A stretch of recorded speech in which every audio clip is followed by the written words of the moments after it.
সপ্তম শ্রেণীর শিক্ষার্থীবৃন্দ, আশা করি তোমরা ভালো আছো আর ভালো থাকো এই প্রত্যাশা কামনা করে শুরু করতে যাচ্ছি আজকে তোমাদের জন্য একটি বিশেষ ক্লাস। যে ক্লাসে আমি একটি উপপাদ্য নিয়ে আলোচনা করব। যদিও এই উপপাদ্যটি সপ্তম শ্রেণীতে তোমাদের জন্য শুরু হবে, কিন্তু এই উপপাদ্যটি সপ্তম, অষ্টম, নবম এবং দশম শ্রেণীতেও খুবই কাজে লাগবে। তাই এখন থেকে আশা করি উপপাদ্যটি সবাই মনোযোগ দিয়ে বুঝবে, শিখবে, যাতে পরবর্তীতে কোনো সমস্যা না হয়। আমি বোর্ডে লিখেছি, দেখো উপপাদ্যটি তোমাদের সপ্তম শ্রেণীর বই আছে। আমি উপপাদ্যের নাম্বার লিখিনি, প্রশ্ন লিখেছি। সাধারণ নির্বাচন প্রমাণ করো যে ত্রিভুজের তিন কোণের সমষ্টি 180 ডিগ্রি বা 2 সমকোণ। এই উপপাদ্যটি প্রমাণ করতে হলে আমাদের দুইটি কোণের সাহায্য নিতে হয়। প্রথমত একান্তর কোণ সম্পর্কে জানতে হবে।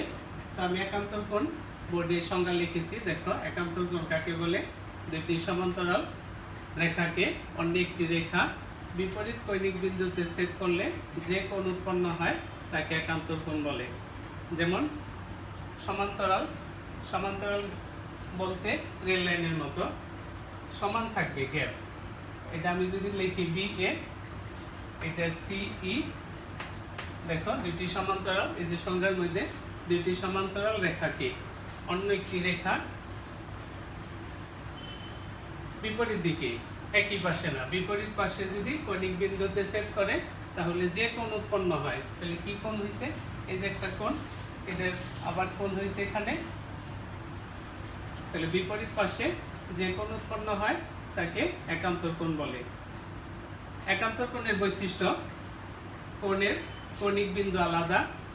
দেখো কোণের কৌণিক বিন্দু আলাদা, ছেদকের বিপরীত পাশে থাকবে। ছেদক হলো আমাদের AC, তাহলে একান্তর BAC, এই যে একান্তর আমি লিখে দিচ্ছি, একান্তর BAC সমান হবে একান্তর ACE।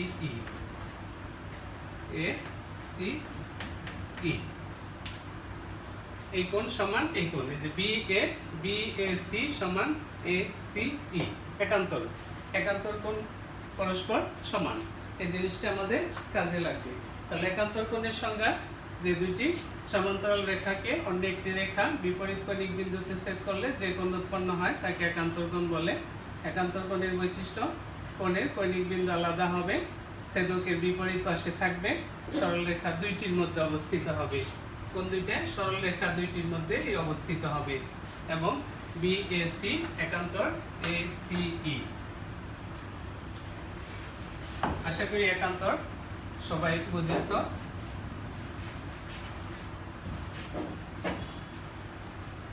এখন অনুরূপ কোণ,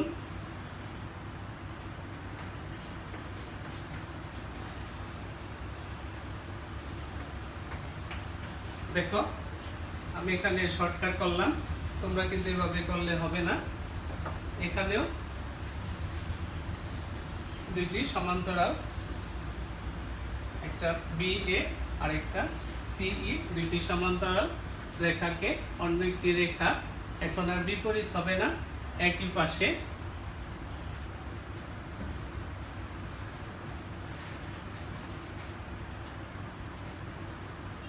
অন্য একটি রেখা একই পাশে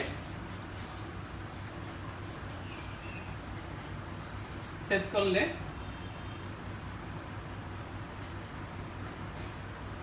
দুটি সমান্তরাল রেখাকে অন্য একটি রেখা একই পাশে ছেদ করলে, একই পাশে এরকম দিলাম আমি, এটা এদিকে এটা এদিকে একটু বাড়তি দিলাম বা এদিকে দিলেও হবে। তাহলে দেখ একান্ত অনুরূপ, এই কোণ সমান এই কোণ, একই পাশে। অনুরূপ কোণের বৈশিষ্ট্য সংজ্ঞাটা তাহলে আবার দেখো, আমি কাটছাট করেছি, এই জন্য একটু অন্যরকম মনে লাগবে।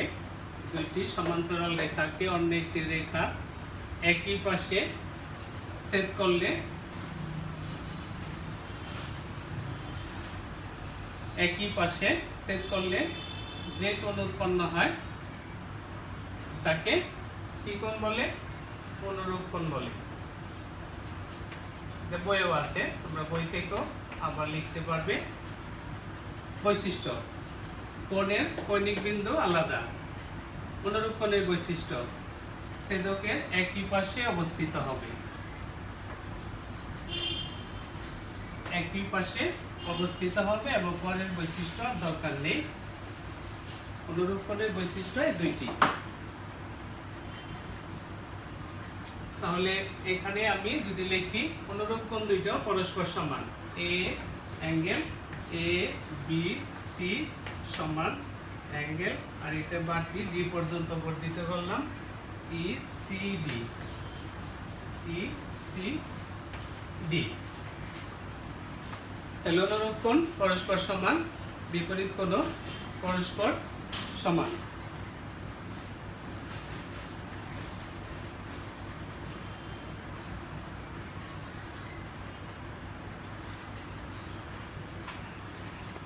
এটা তো বি এ সমান্তরাল সিই, আগেই লিখেছি এটা। তাহলে আশা করি সবাই বুঝেছ। এবং একান্তর কোণ এবং অনুরূপ কোণ পারলে আমরা যে উপপাদ্য প্রমাণ করব সবাই খুব সহজে পারবে। এবং ইতিমধ্যে আমি বলেছি এই উপপাদ্যটি শুধু সপ্তম শ্রেণীর জন্য নয়, সপ্তম, অষ্টম এবং নবম, দশম এবং যে কোনো কম্পিটিশনে এই উপপাদ্য পরীক্ষায় থাকে এবং আসে। তাহলে আমি সংজ্ঞা দুটি মুছে দিচ্ছি এবং মেন উপপাদ্য প্রমাণ শুরু করতেছি। দেখো তোমরা,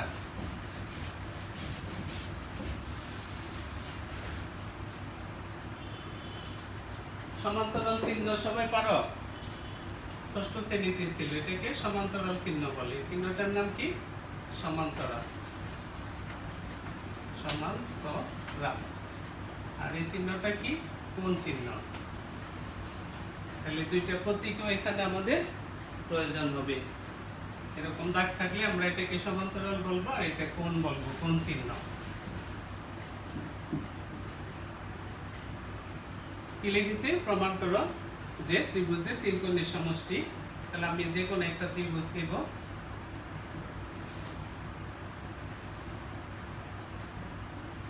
এ বি সি।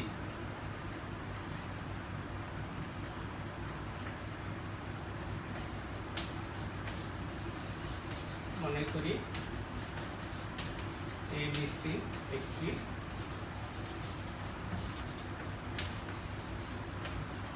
ত্রিভুজ। প্রমাণ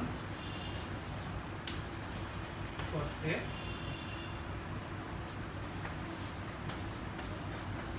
হবে যে angle A plus angle B plus angle C সমান 180 ডিগ্রি। এটা আমাদের বিশেষ নির্বাচন। আর প্রশ্নে যেটা থাকে এটা সাধারণ নির্বাচন। মনে করে দিয়ে আগে চিত্র আর্ট করতে হবে, চিত্রের নিচে লেখাটা হবে। অঙ্কন,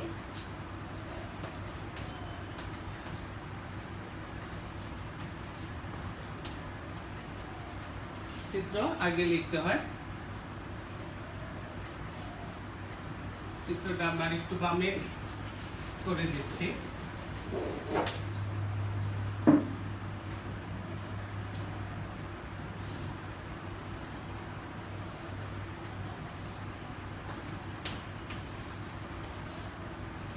ABC অঙ্কন।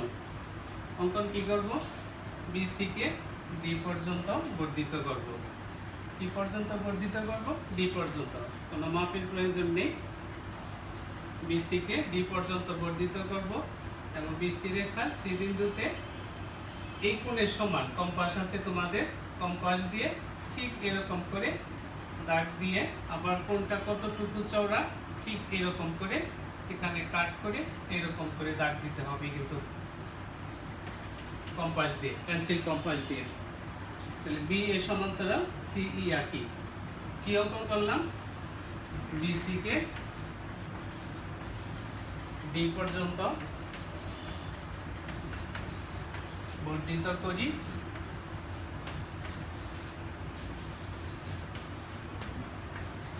এবং বি এ সমান্তরাল চিহ্ন সিই আঁকি।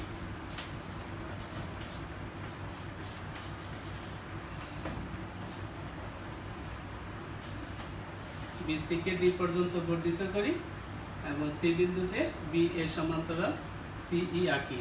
যখন করব এটা পেন্সিল কম্পাস দিয়ে এটা দাগ দিয়ে এই মাপ কোনটা কতটুকু চওড়া ঠিক এরকম করে কিন্তু করতে হবে, বইয়ে এভাবে করা নেই।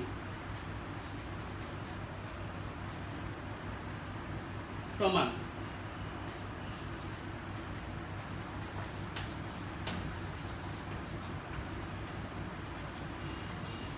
প্রমাণ দেখো, আর এটা হলো যেহেতু চিহ্ন, এই চিহ্নটা উপরে দুইটা ফোঁটা নিচে একটা হলে যেহেতু যেহেতু বি এ সমান্তরাল সিই এবং এসি উহাদের ছেদক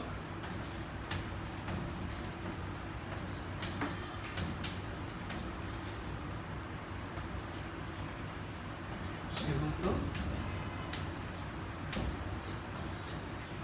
শুরুতেই আমি যখন একান্তর বুঝাইছি তোমাদের তখন কিন্তু এই জিনিসটা নিচের এই দাগটা ছিল না। নিচের এই দাগটা যদি মুছে দেই তাহলে একের শুরুতে একান্তর কোণের যে সংজ্ঞা সেখানে কিন্তু দেখিয়েছি যে একান্তর একান্তর কোণটা তাহলে বি এ সি একান্তর এ সি ই, তাহলে কি হবে অ্যাঙ্গেল বি এ সি সমান angle A C E. Side note কি একান্তর কোণ,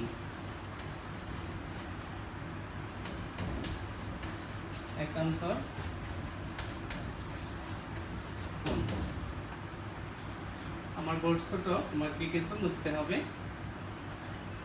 আবার আমি এটা যখন অনুরূপ বোঝাইছি এই দাগটা কিন্তু ছিল না, এই রেখার এই ছেদকটা।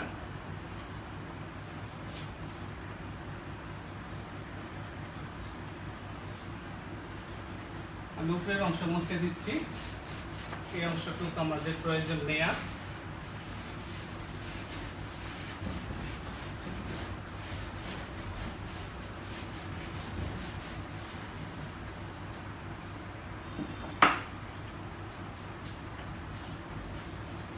আবার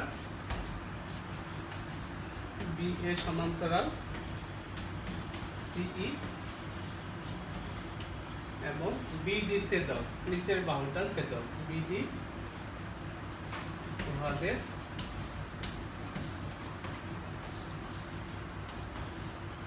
ছেদক সেহেতু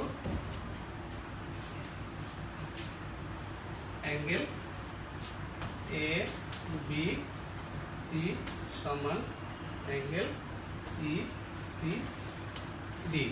দেখো এই যে একান্ত অনুরূপ বলছি কিন্তু এখন এটা সমান এই যে এটা অনুরূপ মানে একই পাশে থাকে, এরকম ছিল আগে যখন করছি, আবার করে দিচ্ছি। দেখো এই যে অনুরূপ, এটা বি, এটা ছিল এ, এটা সি, এটা ই, তাহলে বি এ সমান্তরাল সিই আর ছেদক কি বিডি, ডি পর্যন্ত বর্ধিত করছি। তাহলে এই যে একটা কোণ একই পাশে সামনাসামনি, এটা হলো অনুরূপ।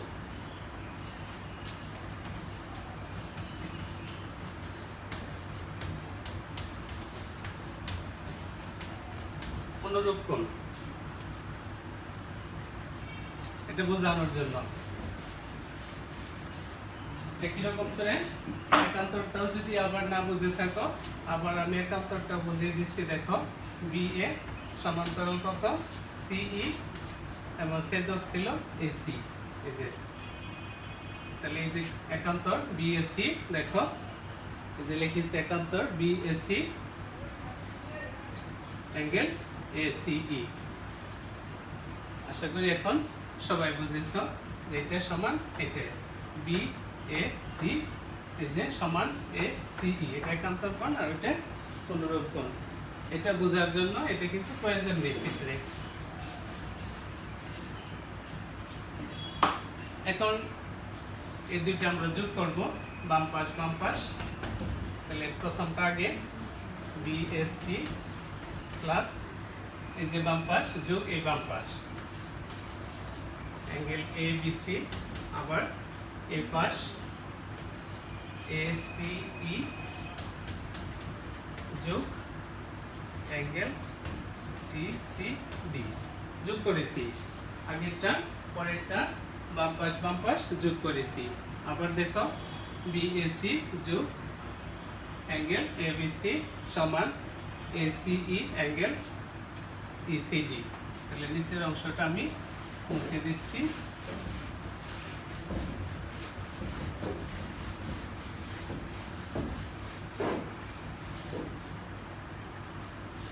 বোর্ডে তাকাও, চিত্রের দিকে সবাই। অলরেডি আমরা কিন্তু বাম পাশে দুইটা কোণ লিখে ফেলছি। কোণ থাকে মাঝখানে, কোণের অক্ষর থাকবে মাঝখানে, এবং কোণের নামকরণ হবে ইংরেজি বর্ণমালার অক্ষর অনুসারে সিরিয়াল। তাহলে দেখো বিএসি, এই কোণ আমরা পেয়েছি মাঝখানে, অ্যাঙ্গেল এবিসি বি কোণ মাঝখানে পেয়েছি। তাহলে এই ত্রিভুজের বাকি কোণ রয়েছে কোনটা? ছোট এবিসি ত্রিভুজের এই যে কোণটা। তাহলে এই কোণটা কি হবে? Angle A C B. কোণ থাকে মাঝখানে এবং ইংরেজি বর্ণমালার অক্ষর অনুসারে। তাহলে angle A C B. B C A কিন্তু হবে না। কেন হবে না? ইংরেজি বর্ণমালার সিরিয়াল আগে এ, আর কোণ থাকবে মাঝখানে, এই কারণে সি আগে বলতে হবে। Angle A C B.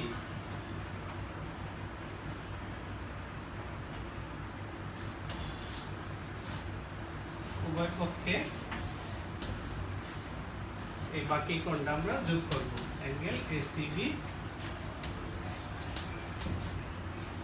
যোগ করে পাই।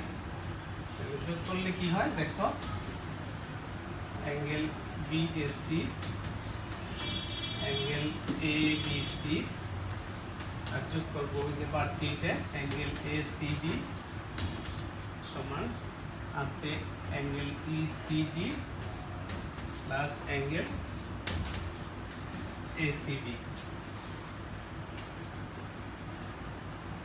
অলরেডি বাম পাশ আমাদের যেটা প্রশ্নে চেয়েছিল তিন কোণের সমষ্টি, অলরেডি আমরা কিন্তু এটা পেয়েছি। আর ডান পাশে আমাদের দেখো দুইটা কোণ আছে, এবং দুইটা কোণ চিত্রের দিকে তাকাও। অ্যাঙ্গেল এ সি ডি, এই যে কোণটা এ সি ডি, এটু তার সাথে যোগ হয়েছে এই যে টু। তাহলে এই কোণটা কি? সবাই জানো সরল কোণ কাকে বলে? যে দুই সমকোণের সমান কোণকে সরল কোণ বলে। তাহলে এই পরের কোণটা কি? সরল কোণ। আর সরল কোণ মানে কি? 180 ডিগ্রি। কিন্তু angle ECD plus angle ACB সমান দুই সমকোণ বা 180 ডিগ্রি, একই কথা।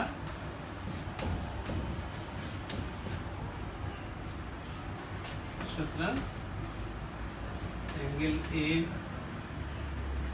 অ্যাঙ্গেল বিএসসি বাম পাশেরটা দেখে দেখে লিখবে। অ্যাঙ্গেল এবিসি অ্যাঙ্গেল এসিডি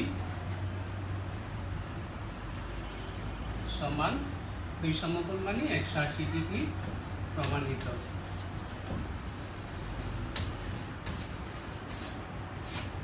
আশা করি সবাই বুঝেছ। আজকে পর্যন্তই থাকবে।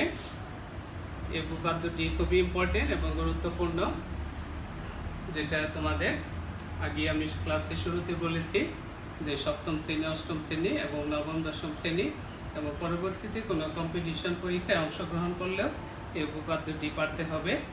সবাই ভালো থাকো, সুস্থ থাকো, নিরাপদ থাকো। আমার ক্লাস যদি তোমাদের ভালো লাগে তাহলে অবশ্যই লাইক, শেয়ার, কমেন্টস এবং সাবস্ক্রাইব করবে। সকলকে ধন্যবাদ জানিয়ে শেষ করছি।